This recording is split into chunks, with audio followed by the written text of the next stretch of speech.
জনগণ যদি ঐক্যবদ্ধ থাকে, দেশের শক্তি যারা আছে সবাই যদি ঐক্যবদ্ধ থাকে, দেশের স্বাধীনতা রক্ষা করার জন্য বাইরে থেকে যতই তারা হাম্পি দাম্পি করুক না কেন, যত আগুনই লাগাক না কেন, এই আগুন তাদেরকেই জ্বালিয়ে পুড়িয়ে শেষ করবে ইনশাআল্লাহ। বাংলাদেশের মানুষকে ঐক্যবদ্ধ এই পয়েন্ট থেকে সরাতে পারবে না, বরং আগুন যত দিবে, মানুষকে যত হত্যা করবে, এদেশে যত তারা অরাজকতা চালাবে, বাংলাদেশের জনগণের ইউনিটি তত মজবুত হবে ইনশাআল্লাহ। আসসালামু আলাইকুম ওয়া রাহমাতুল্লাহি ওয়া বারাকাতুহু।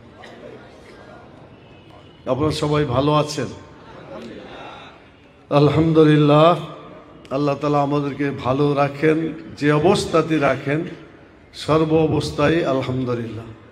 আলহামদুলিল্লাহ আলা কুল্লি হাল, সকল অবস্থায় আলহামদুলিল্লাহ, আল্লাহর প্রশংসা। আমরা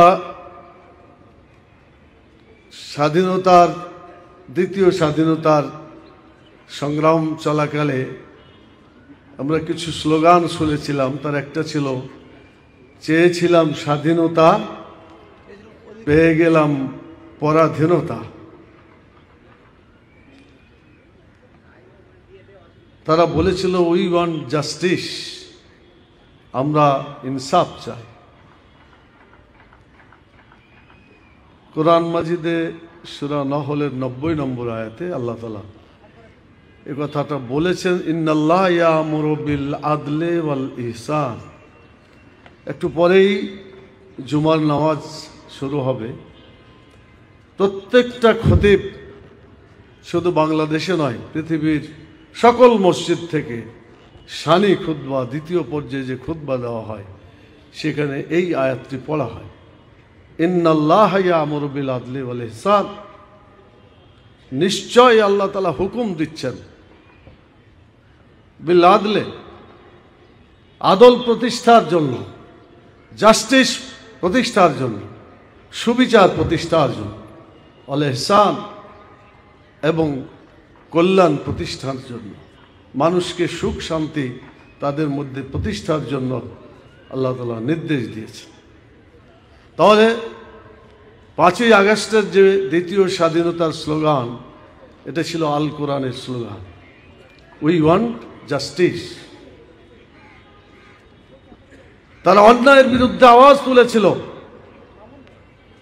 রাসূল সাল্লাল্লাহু আলাইহি ওয়াসাল্লামের হাদিস, তোমরা অন্যায় দেখলে হাত দিয়ে প্রতিহত করো, যদি না পারো মুখ দিয়ে চিৎকার করো, যদি না পারো অন্তর দিয়ে অপেক্ষা করতে থাকো, সময় আসলেই এটাকে উল্টিয়ে দেওয়া হবে, পরিবর্তন করে দেওয়া হবে। আর মনের মধ্যে যদি পরিবর্তনের সামান্যতম চিন্তাও না থাকে, রাসূল সাল্লাল্লাহু আলাইহি ওয়াসাল্লাম বলেছেন, তার অন্তরে খারদালিন মিনাল ঈমান, সরিষার দানা পরিমাণ ঈমান থাকবে না, অর্থাৎ সে বেঈমান হবে। যারা জীবন দিয়েছেন, আহত হয়েছেন আন্দোলন করে জাস্টিস চাওয়ার জন্য, আদল ইনসাফ প্রতিষ্ঠার জন্য, অন্যায় থেকে মানুষকে বাঁচানোর জন্য, জুলুমের হাত থেকে রক্ষা করার জন্য যারা জীবন দিয়েছেন, আহত হয়েছেন, অন্তর থেকে দোয়া করেছেন, আমি মনে করি এরা সবাই মুজাহিদ। আল্লাহর রাস্তায় তারা সবাই মুজাহিদ। আমি যুক্তি দিয়ে বলতে চাই, আল্লাহর প্রতি যদি আপনার ঈমান থাকে, কোনো মানুষ তার উপর অত্যাচার হচ্ছে, আপনি চুপ করে বসে থাকতে পারেন না। আপনার ঈমান বলবে তাকে বাঁচানোর জন্য এগিয়ে যাও। আপনার মধ্যে যদি ঈমান থাকে, আর কেউ যদি কাউকে হত্যা করে, তাহলে আপনি সেখানে বসে থাকতে পারেন না। হত্যার হাতকে বন্ধ করার জন্য আপনি ঝাঁপিয়ে পড়বেন। কারো উপর জুলুম চলছে এটা জানার পরে আপনি আপনার কণ্ঠস্বরকে চুপ করে রাখতে পারবেন না। আপনাকে চিৎকার করে বলতে হবে, এই জুলুমের অবসান হতে হবে। এটা আমরা চলতে দিতে পারি না। এই স্লোগানগুলো সবই ছিল দ্বিতীয় স্বাধীনতার যারা সংগ্রাম করেছে তাদের মুখ থেকে নিঃসৃত উই ওয়ান্ট জাস্টিস, ইন্নাল্লাহ ইয়ামুরু বিল আদলে। আল্লাহ যে আদল, যে জাস্টিস প্রতিষ্ঠার জন্য যে কথা বলেছিলেন, তারই প্রতিধ্বনি আমরা শুনতে পেয়েছি সেদিন। আমরা বিশ্বাস করি যারা এইভাবে অন্যায়ের বিরুদ্ধে, জুলুমের বিরুদ্ধে, ন্যায়ের পক্ষে, ইনসাফের পক্ষে সংগ্রাম করে গেছেন, আল্লাহর পথে সৈনিকের কাজ করে গিয়েছেন। আগামী দিনে কিছু বাকি আছে যে কাজগুলো, সেই বাকি কাজগুলো আমাদের করতে হবে। বাকি কাজ কি আছে আমি কয়েকটা বিষয় আপনাদের সামনে তুলে ধরতে চাই। 1971 সালের স্বাধীনতায় আমরা স্বাধীনতা চেয়েছিলাম। দ্বিতীয় স্বাধীনতার নায়ক যারা, তারা বললেন আমরা চেয়েছিলাম স্বাধীনতা, পেলাম পরাধীনতা। আমরা চেয়েছিলাম অধিকার, এই কথাটা বলল স্বৈরাচার। কি কথাটা বলল? যে তোমরা রাজাকার। এই পরিপ্রেক্ষিতে স্লোগানটা হলো যে আমরা চেলাম অধিকার, আমাদেরকে বলা হলো রাজাকার। আন্দোলনের স্ফুলিঙ্গ টেকনাফ থেকে তেঁতুলিয়া পর্যন্ত ছড়িয়ে পড়ল। আবাল বৃদ্ধ বনিতা, শিক্ষক, ছাত্র, শ্রমিক, মালিক, রিক্সাওয়ালা, ঠেলা গাড়িওয়ালা, কাজের মহিলা, ছোট্ট শিশু কোলে করে রাস্তায় নেমে অন্যায়ের প্রতিবাদে নেমে পড়ল। এক অভূতপূর্ব দৃশ্য যা বাংলাদেশ অতীতে কখনো দেখে নাই। আমার মনে হয় বিশ্বে কোথাও এই ধরনের চিত্র হয়েছে কিনা, হয়ে থাকলেও খুব বিরল, যেটা আমাদের অনেকেরই জানা নেই। সম্মানিত ভাইরা, সেদিনকে আমাদের স্লোগান শোনানো হয়েছিল যে আমরা গণতন্ত্র প্রতিষ্ঠা করব, আমরা ভাতের অধিকার ফিরিয়ে দেব, ভোটের অধিকার, ভাতের অধিকার পাওয়ার জন্য। আরেকটা কথা ছিল বৈষম্য যে ছিল পূর্ব পাকিস্তান এবং পশ্চিম পাকিস্তানের, সেই বৈষম্যটা দূর করার জন্য আন্দোলন শুরু হয়েছে। তাহলে বৈষম্যের বিরুদ্ধে আর গণতন্ত্রের পক্ষে আর ক্ষুধা দূর করার জন্য ভাতের পক্ষে লড়াই করা হয়েছিল। আমি আপনাদের জিজ্ঞেস করি, 71 সালের সেই চাওয়া পাওয়া, 54 বছরের ইতিহাসে যে পতিত স্বৈরাচার পালিয়ে গিয়েছে তাদের আমলে, এই অধিকারগুলো কি কোনোটাই পূরণ হয়েছে? একটাও হয়, বরং তার উল্টোটা হয়েছে। আমার ভোট আমি দিব, দেখা গেল যে আমার ভোট আর আমি দিতে পারলাম না। ওদের স্লোগান হলে আমার ভোট আমি দিব, তোমারটাও আমি দেব। অনেক পুরুষ মহিলা ভোটার কেন্দ্রে গেছে ভোট দেওয়ার জন্য, ছোট ছোট বাচ্চারা কেবল ভোটার হয়েছে, ভোট কি জিনিস তারা বুঝে নাই, খুব উৎসাহ নিয়ে যাচ্ছে। দেখে যে না, ওখানে যাওয়ার পরে বলছে যারা বয়স্ক যে চাচা আপনাকে ভোট দেওয়া লাগবে না, ভোট আপনার হয়ে গেছে, বাড়ি যান। চাচি বাড়ি চলে যান, ভোট হয়ে গেছে। ওই বাচ্চাকে বলছে তোমরা বাড়ি চলে যাও, তোমাদের ভোট সব হয়ে গেছে। এই ছিল আমাদের গণতন্ত্র অর্জন করার দৃশ্য বিগত পতিত স্বৈরাচারের আমল। তারা গণতন্ত্র দিতে চাইল, বহুদলীয় হয় গণতন্ত্রের আর একটা নাম, কিন্তু শেষ পর্যন্ত তারা, যিনি এই সংগ্রামের নায়ক ছিলেন, তিনি বললেন এত দল কি দরকার, সব দল বাতিল, একটা দল করতে হবে। সেই দলটার নাম কি ছিল জানেন আপনারা? সব দলকে বাতিল করে একটা দল করলো, সেই দলটার নাম আপনাদের জানা নাই? বাকশাল। সেই বাকশাল করে গণতন্ত্রকে হত্যা করলো সেদিন। দলীয় পত্রিকা রেখে, কয়েকটা রেখে, 4টা সম্ভবত পত্রিকা ছিল, বাকি সকল পত্রিকাকে বাতিল করে দেওয়া হলো, নিষিদ্ধ করে দেওয়া হলো। এই যে আজকের সাংবাদিক ভাইরা স্বাধীনতা উপভোগ করছেন, ছবি তোলা, খবর লেখা, আপনার স্বাধীনতা ভোগ করছে, সেই স্বাধীনতা তখন ছিল না। সেটা লিখতে দেওয়া হতো না। লিখতে হলে, কথা বলতে হলে, ছবি তুলতে হলে সরকারের গোলামি করতে হবে। সরকার যা বলবে তাই লিখতে হবে, একটা কথাও বিরুদ্ধে লেখা যাবে না। এভাবে আমাদের উপরে জুলুম, অত্যাচার, নির্যাতন চালানো হয়েছে। সংগ্রামী ভাইরা, আমি একটা কথা বলে কথাটাকে স্পষ্ট করতে চাই। মানুষ গোলামি করবে আল্লাহ। কেন গোলামি করবে আল্লাহ? এই যে মুখ দিয়ে কথা বলছে, এই শক্তিটা কে দিয়েছে? আর একটু জোরে বলেন না, কে দিয়েছে? তো যে আল্লাহ আমাকে কথা বলার এই রাইটটুকু দিয়েছে, আমার সুযোগটুকু দিয়েছে, অতএব ওই আল্লাহরই গোলামি করতে হবে। এটাই হচ্ছে মূল কথা। আমি যার খাই আমি তারই তো গুণ গাইব। আমরা কার খাই? আরো জোরে বলেন, আর একটু জোরে বলেন। আল্লাহর খাই, তাহলে গুণ গাইব কার? আল্লাহর গুণ গাইতে দিয়েছে। আল্লাহু আকবার বললে আল্লাহর গুণ গাওয়া হয়। আল্লাহ সবচাইতে বড়। বলেন তো তাদের আমলে আল্লাহু আকবার কথা বলা গেছে? তারা নিজেরা বলে। আমাদের দেশে কিছু দল আছে, তারা যদি সত্যি আল্লাহর গোলামি করত, তাদের মুখ থেকে নারায়ে তাকবীর আল্লাহু আকবার এই কথাটা উচ্চারিত হতো। দুর্ভাগ্য আমাদের। আল কোরআনের আলো ঘরে ঘরে জালো। এই আল কোরআনের আলো যদি কায়েম হতো তাহলে গোটা দুনিয়া শান্তি হতো, বাংলাদেশেও হতো। এই আল কোরআনের আলো তারা জ্বালতে চায় না। তাদের দলের স্লোগানে এটা পাওয়া যায় না। কি পাওয়া যায়? আল কোরআনের আলো ঘরে ঘরে। এটা শুধু ঘরে রাখলেই চলবে না। এই কোরআনের আলো যদি জাতীয় সংসদে যায়, জাতীয় সংসদে জ্বালতে পারে, তাহলে এই সব জায়গায় চলবে। আর জাতীয় সংসদ যদি কোরআনের জ্বালতে না পারেন, ঘরেও এটা জ্বালানো তো সম্ভব নয়। আপনাদের উপর বিভিন্ন নিয়ন্ত্রণ অতীতে এসেছে, ভবিষ্যতেও আসতে পারে যদি এই কোরআনের আলোকে আমরা জাতীয় সংসদের মাধ্যমে আমাদের টেকনাফ থেকে তেঁতুলিয়া পর্যন্ত প্রতিটি স্থানে আমরা পৌঁছাতে না পারি, তাহলে আমাদের জীবনে আবার ব্যর্থতা নেমে আসতে পারে। প্রিয় ভাইরা, তারা তো গণতন্ত্র দিল না, গণতন্ত্রকে জবাই করলো, হত্যা করলো। গণতন্ত্রটাকে হত্যা করলো সাংবিধানিকভাবে। এরপরে নির্বাচন করলো কিভাবে? তামাশার নির্বাচন। 2014-তে দিল 153 জন এমনি নির্বাচিত হলো। তো এমনি যদি নির্বাচন 153 হয়, রাষ্ট্র তো হয়েই গেল। 151 জন এমপি পাইলে রাষ্ট্র হয় না, সরকার হয় না? সরকার হয়ে যায়। এরপরে 2018-তে দিনের ভোট রাইতে দিল।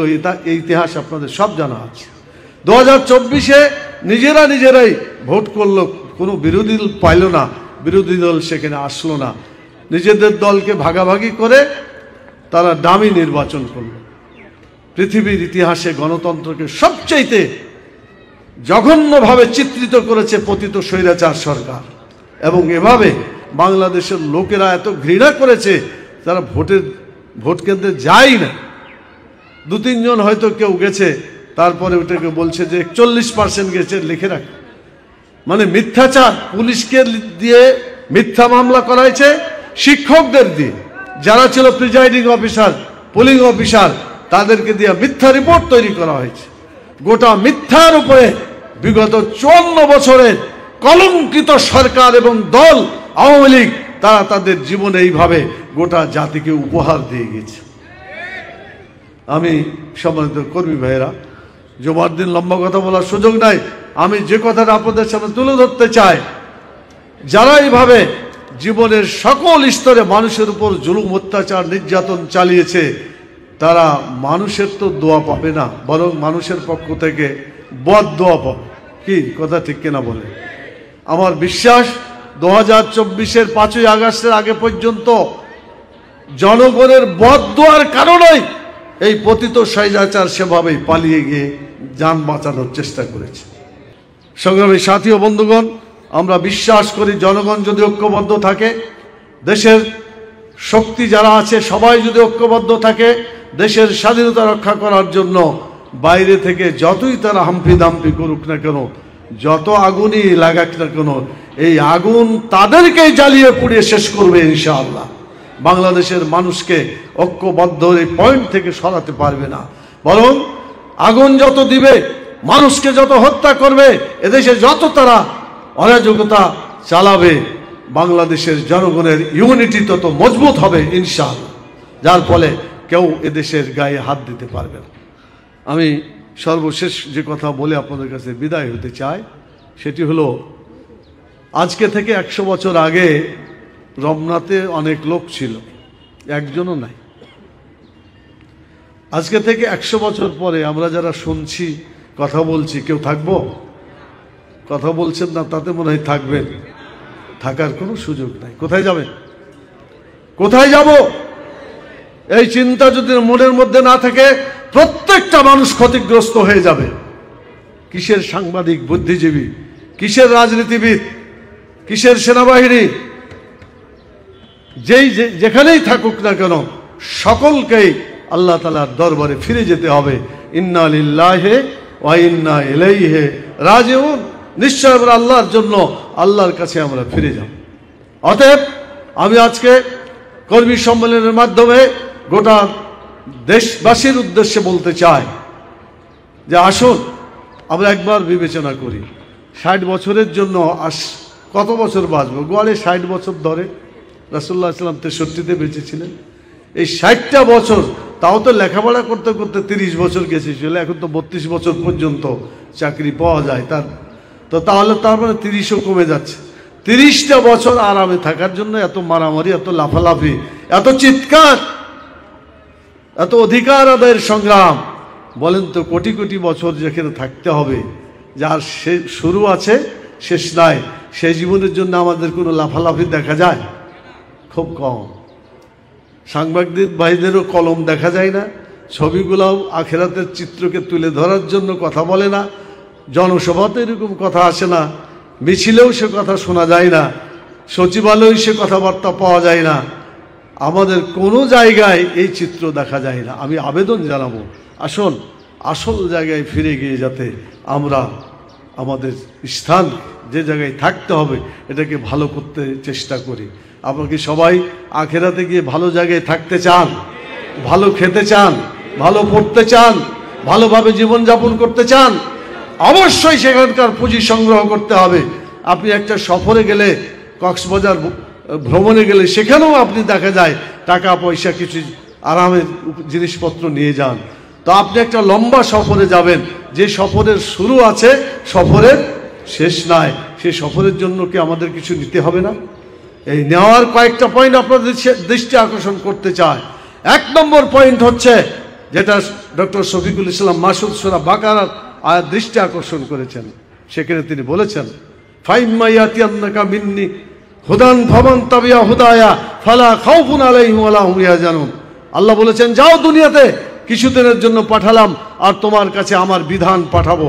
সেই বিধান যখন আসবে, এই বিধানকে যখন মেনে নিবে, দুনিয়াতেও কোনো অশান্তি হবে না, মরার পরেও কোনো তোমার দুশ্চিন্তা হবে না। সেই বিধানটার নাম হচ্ছে আল কোরআন। বলেন, আপনাকে সে আল কোরআন বুঝতে, পড়তে, এটাকে মেনে নিতে প্রস্তুত আছেন? আমি গোটা জাতিকে বলতে চাই, কিসের আপনি মোবাইল টিপতে টিপতে সারা রাত কাটিয়ে দেন? জেনাবে ব্যভিচারের দৃশ্য দেখতে দেখতে আপনি ওখানে কোরআনের অর্থ আছে, কোরআনের অর্থগুলো একটু পড়ে দেখেন, আপনার জীবনটা সুন্দর হয়ে যাবে, সার্থক হবে। আসুন অর্থসহ কোরআন নিজের জীবনে, সকলের জীবনে যাতে এটা বাস্তবায়িত হয়, সে চেষ্টা করতে হবে। এটা একমাত্র বিধান হচ্ছে জাতীয় সংসদে ইসলামী শিক্ষা ব্যবস্থা কায়েম করতে হবে। ওখান থেকে যদি শিক্ষা ব্যবস্থায় কোরআনের সিলেবাস দেয়, বলেন আপনারা পড়তে পারতেন না? এখানে যাদেরকে বলবেন, যারাই আছেন, আপনারা কি স্কুল, কলেজ, বিশ্ববিদ্যালয়ে কোরআনের কোনো বই পড়তে পেয়েছেন? এখানে কোনো নম্বর পরীক্ষা নেওয়া হয়েছে? আগামী দিনে বাংলাদেশে কোরআন হাদিসকে শিক্ষা ব্যবস্থার মূল উৎস ধরতে হবে এবং এটাকে বাধ্যতামূলক বিষয় হিসাবে পরিগণিত করতে হবে। এটা পরীক্ষা দিয়ে, নম্বর দিয়ে পাশ করাইতে হবে। কোরআন হাদিসে তারা যদি পাশ করতে পারে, তাহলেই নম্বর পাবে, পাশ করতে পারবে। এটা যদি কিচ্ছু না পারে, সব বাতিল হয়ে যাবে। আসলে জ্ঞান একমাত্র আল্লাহর। ওমা উতিতুম মিনাল ইলমে ইল্লা কালিলা। আল্লাহ তাআলা ইলমের সামান্য মাত্র দুনিয়াতে দিয়েছেন। অতএব কোরআন হাদিস অর্থসহ বুঝে পড়ার ব্যবস্থা করতে হবে, যতদিন না ইসলামী রাষ্ট্র, ইসলামী শিক্ষা ব্যবস্থা চালু না হচ্ছে। দ্বিতীয় কাজ করতে হবে, আল্লাহ তাআলা বলছেন 5 ওয়াক্ত নামাজ পড়ে প্রমাণ করতে হবে তুমি যে আল্লাহর গোলাম। আল্লাহর গোলাম তারাই যারা নামাজ পড়ে, যারা নামাজ আদায় করে না, তারা আল্লাহর গোলাম হতে পারে না। তারা মানুষের গোলাম, শয়তানের গোলাম, হিজবুশ শয়তান হিসেবে পরিচিত হবে। সেই জন্য আসুন আমাদের হিজবুল্লাহ, আল্লাহর দলে পরিণত হই। কোরআন সে কথাই বলেছে, হিজবুশ শয়তান থেকে, শয়তানি দল থেকে বাঁচতে হবে। বাংলাদেশে যত রাজনৈতিক দল আছে, সহ অবস্থান করে আমি তাদেরকে আবেদন জানাতে চাই, এমন দল বাংলাদেশে যে ওই দলের লোক থাকলে আমরা যাবই না মিটিংয়ে, আছে না? এরকম বলে নাই? পতিত স্বৈরাচারের মুখ থেকে এই কথাগুলো ছিল। প্রিয় ভাইরা, এটা কোনো রাজনীতি হতে পারে না, এটা সভ্য রাজনীতি নয়। অসভ্যদের রাজনীতি হলো অমুকে থাকলে আমি থাকবো না। আপনাকে থাকতে হবে, অন্যায় বলে প্রতিবাদ করতে হবে, ন্যায় হলে আপনাকে সেটাকে সমর্থন দিতে হবে। এটাই হলো সত্যিকার রাজনীতি। আমি বাংলাদেশে সেই সহ অবস্থানের রাজনীতি ফিরে আনার জন্য দৃষ্টি আকর্ষণ করছি। আর একটি কাজ করতে হবে, সেটি হলো মানুষের উপকার করতে হবে। মানুষের জন্য, এই মানুষের উপকার করার জন্য আল্লাহ তাআলা কাল কিয়ামতে বলবে যে আমি ক্ষুধার্ত ছিলাম, তুমি তো আমাকে খেতে দাও নাই। আমি পিপাসার্ত ছিলাম, আমাকে পানি দাও নাই। আমি অসুস্থ ছিলাম, আমার চিকিৎসা করো নাই। মানুষ বলবে যে আল্লাহ তুমি রব্বুল আলামিন, কিভাবে তোমার সেবা করো? আল্লাহ তাআলা বলবেন তোমার বাড়ির পাশে একজন মানুষ খেতে পায় নাই, না খাওয়া অবস্থায় ছিল, তুমি তাকে খেতে দিলে আমারই সেটা খাওয়া হতো, আমারই সেবা করা হতো। তোমার বাড়ির পাশে একজন অসুস্থ লোক ছিল, তাকে চিকিৎসা দিলে, তার সেবা করলে আমারই সেবা করা হতো। দুস্থ পিপাসার্ত মানুষ ছিল, তার পাশে দাঁড়ালে পরে আমারই সেবা করা হতো। আপনারা কি পারবেন আগামী দিনে বাংলাদেশের 18 কোটি মানুষের পাশে দাঁড়াতে? তাদের পাশে দাঁড়িয়ে মানুষের উপকার করার জন্য জামাত ইসলামীর সকল কর্মীকে এগিয়ে আসতে হবে। রাজি আছেন আপনারা? ইনশাআল্লাহ এটা যদি আমরা করতে পারি, বাংলাদেশের জনগণ আপনাদেরকে লুফে নেবে ইনশাআল্লাহ। এখন মানুষের পাশে দাঁড়ানোর মতো কোনো লোক পাওয়া যায় না। আমাদের ডক্টর শফিকুর রহমান ভাই শুরু করেছেন যাত্রা, আপনারা দেখছেন। এটা ওনার যাত্রা না, এটা আসলে রাসূল সাল্লাল্লাহু আলাইহি সাল্লামেরই যাত্রা। সেজন্য আমি মনে করি আমরা কোরআন হাদিসের এই আইনগুলোকে পড়াশোনা করি, বোঝার চেষ্টা করি এবং দেশে কায়েম করার জন্য আগামী দিন একটা ইসলামী রাষ্ট্র কায়েম হোক। আগামী দিন যাতে ভালোভাবে নির্বাচন হয়, নির্বাচনও যাতে নিরপেক্ষ নির্বাচন হয় কেয়ারটেকার সরকারের আদলে, সেভাবে সংস্কার করার পরেই যদি নির্বাচনটা হয় তাহলে আশা করা যায় নিরপেক্ষ হবে। আগেকার জঞ্জাল রেখে নির্বাচন হলে ওই নির্বাচন কি নিরপেক্ষ হওয়ার আশা করা যায়? এই জন্য আমরা বলছি যে সংস্কার করে নির্বাচন করা। তবে সংস্কারের নামে অযথা সময় ক্ষেপণ করা কোনো সরকারের এটা বৈশিষ্ট্য হতে পারে না। জনগণের আস্থা আসবে যদি সরকার একটা টাইম বলেছে, কিন্তু এটা নড়াচড়া করা একটা ডেট বলছে, এমন একটা ডেট দেওয়া উচিত যেটা আর নড়বে না। এইটা হলে মানুষের একটা আস্থা আসবে। কি কথা কি বুঝাইতে পারলাম আপনাদের? তা আমরা দাবি করি যে একটা সময় যেটা থেকে মুনাসিব সময় মনে হয় এবং সংস্কারও করা যায়, এই সময় দিয়ে যদি আমরা নির্বাচনের ঘোষণা পাই, দেশের জনগণ সরকারকে আস্থায় নিবে, আরও ঐক্যবদ্ধভাবে দেশের কল্যাণের জন্য এগিয়ে আসবে। আর যারা ষড়যন্ত্র করছে, ষড়যন্ত্রকারীদের বিরুদ্ধে দল, মত, জাতি, ধর্ম, বর্ণ নির্বিশেষে সকলকে ঐক্যবদ্ধভাবে মোকাবেলা করার জন্য সিমেন্টেড হয়ে যেতে হবে। কোরআন মাজিদের ভাষায় কাআন্নাহুম বুনিয়ানুম মারসুস, সীসা ঢালা প্রাচীরের মতো ঐক্যবদ্ধভাবে দেশের স্বাধীনতাকে অখণ্ডভাবে ধরে রাখার জন্য চেষ্টা করতে হবে। হয় আমরা বিজয়ী হব, না হয় শহীদ হব। ইসলাম এটাই চায়, শহীদ হয়ে জান্নাতে চলে যাবেন, আর না হয় আমাদের চেষ্টা সফল হবে, আমরা বিজয় লাভ করব ইনশাআল্লাহ। আমি আপনাদেরকে অসংখ্য ধন্যবাদ জানিয়ে রমনা থানাকে আমি অভিনন্দন জানাচ্ছি আমাকে কথাগুলো বলার সুযোগ দেওয়ার কারণে। আর আপনারা যারা কষ্ট করে আমার কথাগুলো শুনলেন, আপনাদেরকে আন্তরিক অভিনন্দন জানাই।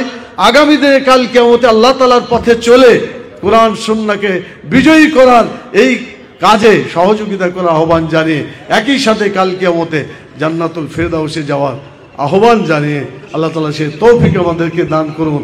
সবাই বলুন আল্লাহুম্মা আমিন। কাফারাতুল মজলিসের মাধ্যমে শেষ করি। সুবহানাকা আল্লাহুম্মা ওয়া বিহামদিকা আশহাদু আল্লা ইলাহা ইল্লা আনতা আস্তাগফিরুকা ওয়া আতুবু ইলাইকা। আসসালামু আলাইকুম ওয়া রাহমাতুল্লাহি ওয়া বারাকাতুহু।